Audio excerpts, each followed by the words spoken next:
Don Famularo on the drums. And we didn't want to feature him before we get out of here, so we're going to break it down again from you with a little thing called headphone.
We're out of here. Everybody have a great day. This is my good friend Cody Tanaka all the way from Tokyo. Man, it's so great going, man. Thank you, man. See you later. Bye-bye.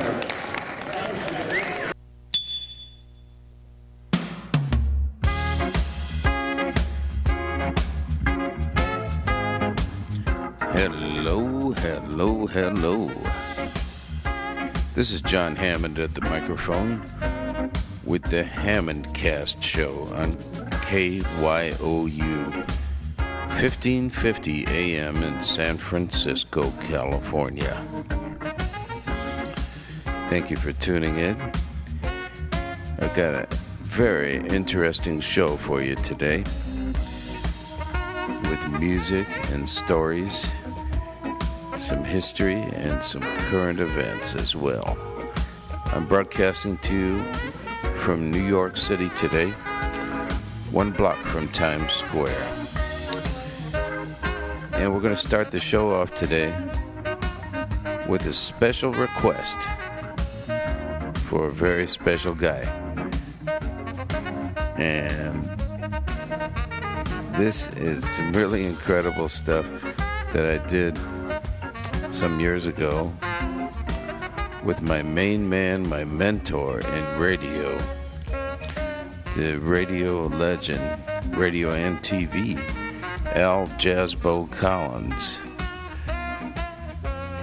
And we did some things that were very spontaneous, and I'm very fortunate to have some surviving tapage of that. I'm going to go in the studio with Chris Cortez right now, and he's going to tell you a little bit about him before we start. And those of you who are in their 50s and 60s might remember that Al Jasbo Collins had an album of grim fairy tales told to jazz music in the hipster language, and he sold about 500,000 copies back in the 50s. So that'll give you a little hint where we're going with this one. Okay, here we go.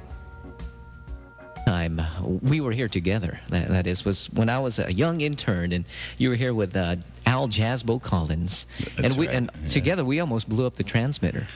Oh yeah, I think I'm still on Melanie's list from that.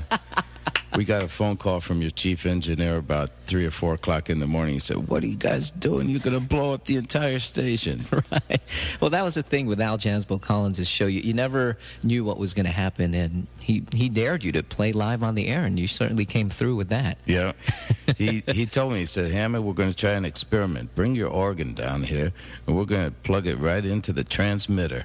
And we did. We found a way in the back end. Mm-hmm. And I think I plugged it into the tape recorder or something. Yeah, we came in through the back end of the tape recorder. Mm-hmm. And then he said, "Play a slow blues."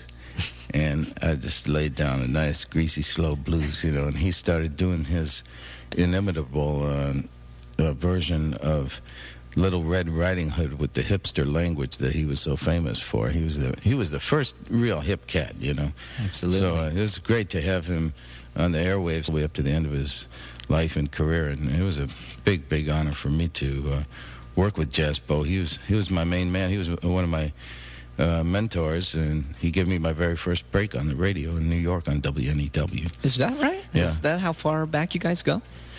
Wow. Yeah, and I used to listen to him, of course. Sometimes I'd go to sleep listening to Al, and wake up in the morning, he'd still be there. Well, Jon Hammond is our guest in studio, and Jon, you're just a man of many parts. You play the accordion, you play the B3, you're a host on television as well as radio. And what else? Did I forget anything? Record producer, world traveler. Well, yeah, you have to wear a few different hats in this business, Chris. I don't have to tell you. I know it. We're all involved in production, and since I've been very fortunate to travel around the globe for quite some time now, I find myself in the position of being an entrepreneur and impresario for some of the great talents that I've been very fortunate to meet and very often play with in different countries.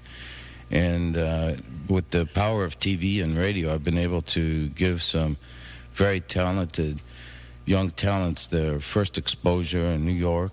And I never forget the guy who opened the door for me, who was actually Jasbo, And, Yeah. I think that when you think back in musical history, like Ed Sullivan, he broke a lot of talents on his show. And, it's always a great honor and privilege to be involved with a great breaking talent, So, even though I'm a musician myself, I've been really caught up in some incredible talent that I just, Bernard Purdy told me something one time, a long time ago, and it really stuck in my mind. He said, "Hammond, you can't stop a hit."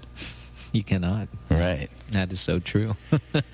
And we should mention that you should not confuse Jon Hammond with Jon Hammond, the famous record producer of New York City, or infamous in some Or the camps. singer. Or the singer. Yeah. Right. And then there's another organist as well, Johnny Hammond. Johnny Hammond Smith, yeah. But you are the original Jon Hammond. Right, and with no age. No age. And there's actually another cat, too, that spells his name exactly like I do. Is a jazz radio broadcaster back in Connecticut. And so we've been in touch. And all the Jon Hammonds we've been keeping in touch. One is a real estate agent. There's another cat who's a BMW dealer. Right. And I have deals with both these cats. When I hit the big time, the real estate dealer is going to cut me a deal on a house.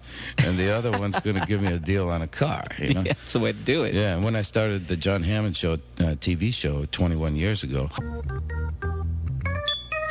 Okay, let's go back a few years in the studio with Al Jasbo Collins. Big Al. Yeah. Yeah, that sounds good. I like that. And I like especially when you play like 20 fingers together, I like some of that Milt Buckner chording, That's always nice. Well, just keep playing back there behind me, you know. We'll just leave it cracked open, but go half as slow as you went before. Let me hear the tempo.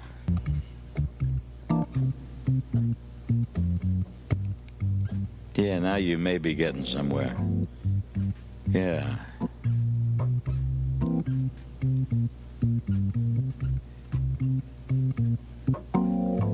Once upon a time in the land of Oobladi, there lived a fine chick named Little Red Riding Hood. And one day Red's mother called her into the front room and she said, "Honey, I got some bad news for you and you're the first to know." "What's up?" said Red. "Well, it's your grandma," said her mother. "She's feeling kind of beat. Hangoversville for all I know. Anyhow, I fixed up a real wild basket of ribs and a bottle of juice, and I'd like you to fall by her joint and lay the stuff on her." "Crazy," said Red, and taking the basket, she took off through the woods. She had only gone a short distance when from out the timber jumped a big bad wolf, grinning affably and saying, "Hey, baby, give me some skin." Red said, "Sorry, Daddy-o, some other time. Right now I gotta make it over to my grandma's. She's feeling kind of beat. So I'd see you later." "Say no more, Mama," said the wolf. "I'm hip. I'll dig you later." And so by means of a short, circuitous route through the tall grass, he made it over to Grandma's post haste and rapped on the door. He rapped harder than that, man. Well, he rapped lower and harder than that. Yeah, that's better. Who goes?" cried Grandma. "It's Western Union," cried the wolf. "I got tickets to the opening night. Count Basie's band and all." "Say no more," said the mama, and she opened the door and the wolf jumped in, ate the old lady up, jumped into her night drapes, and pulled the lily whites up around his chin and waited. Pretty soon, Little Red Riding Hood came tripping down the path and knocked on the door. "Who grows?" cried the wolf. "Oh, it's me, Gram," said Red. "Mama heard you were feeling kind of low, and she's fixed up a little thing for you." "Well, fall in," said the wolf. Whereupon Red Riding Hood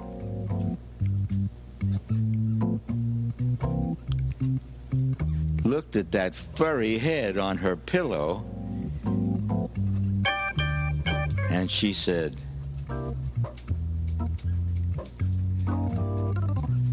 "You know, you don't look like my grandma at all." And she says, "That's a big nose you got there." He said, "Yeah, it is a gasser." "And those ears," said Red. "Yeah, I know," said the wolf. "Let's just say somebody goofed." "And those teeth." She couldn't say teeth.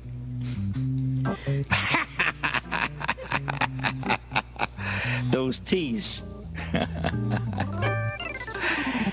"Yeah," he said, "and those are my only bicuspids, you know." She said, "No, man, I don't want to come on square and ask to see your card. but you don't look like my grandma at all. You look like some other cat. Baby said, the wolf, you're flipping. No, man, she said, no, I just dug your nose again, and it's just too much. Whereupon the wolf says, what is this anyhow, face inspection? Whereupon he jumped out of bed and began chasing Little Red around the cabin. They went thither and yon and hither and yon. Hither and yon, and you're on KYOU Radio, 1550 AM, San Francisco, California, and on the net at www.kyouradio.com. This is Jon Hammond with the Hammond Cast Show. Let's go back to Jazz Bo. This time for half a chorus, John, of some wild music, so get in there.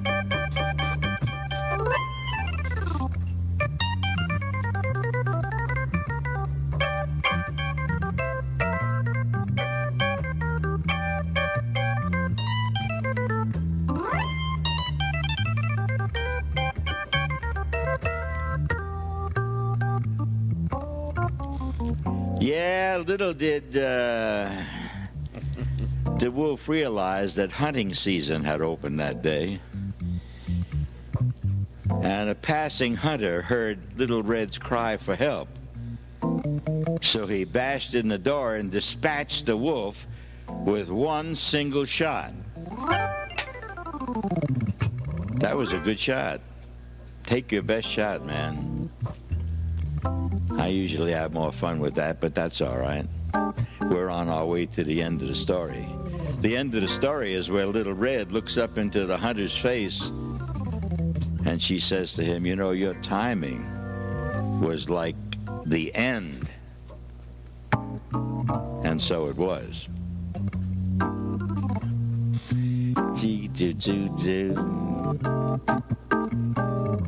I remembered half of the words tonight. I'm getting better on it, you know.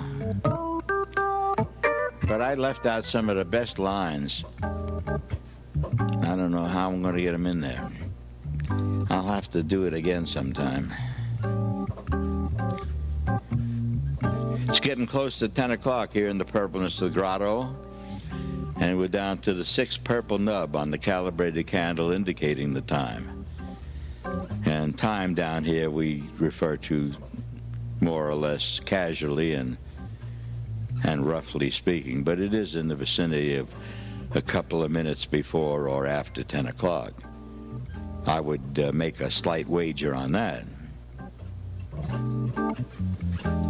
It's nice to have Jon Hammond here playing organ behind me. It's nice to have that. It makes you feel comfortable. Yeah. Yeah, I feel comfortable too, Jazzbo, right here at this place on the dial. 1550 AM, San Francisco, California, KYOU, the Hammond Cast Show. How about that, folks? You heard radio history there. He was the man, Al Jazzbo Collins. And we're going to go back even a few more years to something that we did in New York City together with a tune that I recorded on a Sunday session written by Lee Morgan. And Jazzbo's going to talk about it, and we're going to talk a little bit. I'll be talking to him from the phone. Thank you for listening to Hammond Cast. Folks, if you're driving a car out there, pay attention and be careful. Somebody wants to go ahead, just let them go. Kick back and enjoy the ride.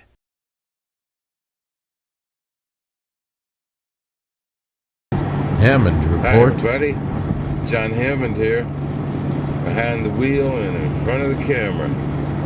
And it's Sunday, on my way to 2 gigs. Early edition. First one is for a Sunday nice Hammond in a Report. Hospital. At a hospital I've been playing at for 23 years. So I'm going to turn the camera around and let you see the road. Turn it around, Mr. Hammond. Thank you for joining me. Keep your eyes on the road. This is a song I learned on the accordion a long time ago. It's called Havenu Shalom Aleichem. And I performed this in 1968 at the Greek Theater in UC Berkeley, backing up the late great Shlomo Carlebach. And I just found a photograph of the concert in the McCormick Library at Northwestern University. There is a photograph from the great photographer Nicholas or Nick Katchee, Katchee. Sadly, Nick is deceased, but thank you very much. In absentia. I'm really glad that there's a photograph existing of that. And I started out my musical career as an accordionist, and organ and accordion have a lot of similarities. So I do most of my gigs on organ now, but occasionally I do play accordion on some gigs. And I love playing accordion. I love the sound of it and the feel of it. That's how I got into music in the first place. This is a very special song. It means peace upon you. And I'm an old peacenik, and I'm sending up my prayerful thoughts for peace in our lifetime. Because I would like to see that while I'm still here, you know what I mean? And it's been troubled times. Speaking of troubled times, the folks at the Burning Man Festival are stuck there literally in mud, and there's more rain predicted. What a mess. They can barely walk around. Their feet get stuck right in the mud there. So I hope everybody will somehow be able to slog out of there.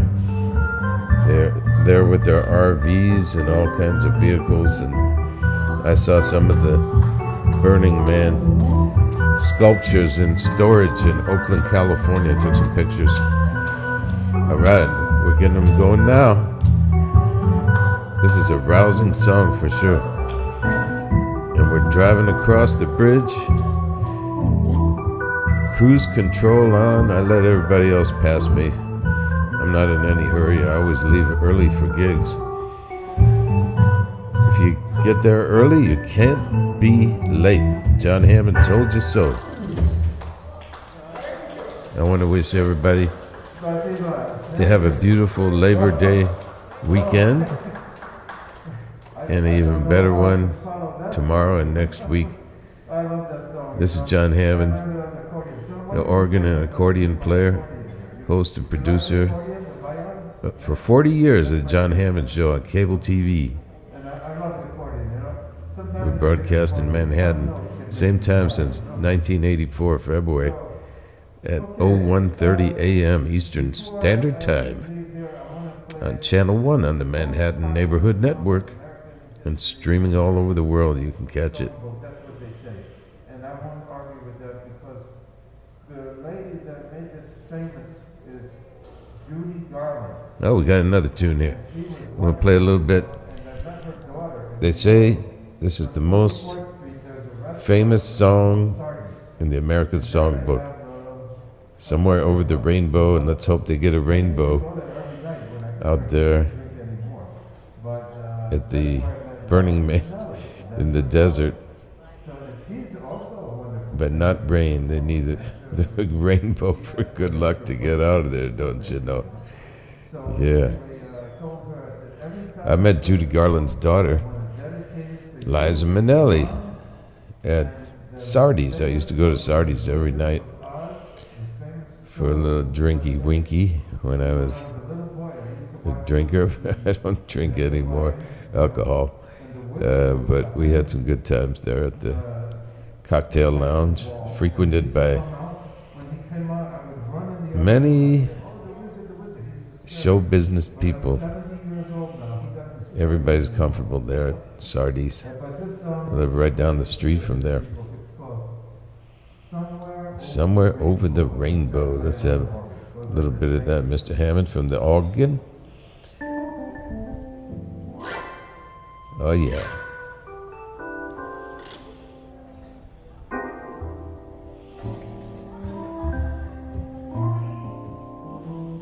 Everybody loves that song. I told Liza that I would dedicate this song to her and her mom every time I played this. And you know, when I used to watch The Wizard of Oz, when I was a youngster, the wizard would come out from behind the thing and he'd scare me.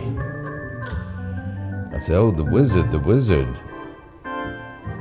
But he don't scare me anymore. Yeah. It's a beautiful thing.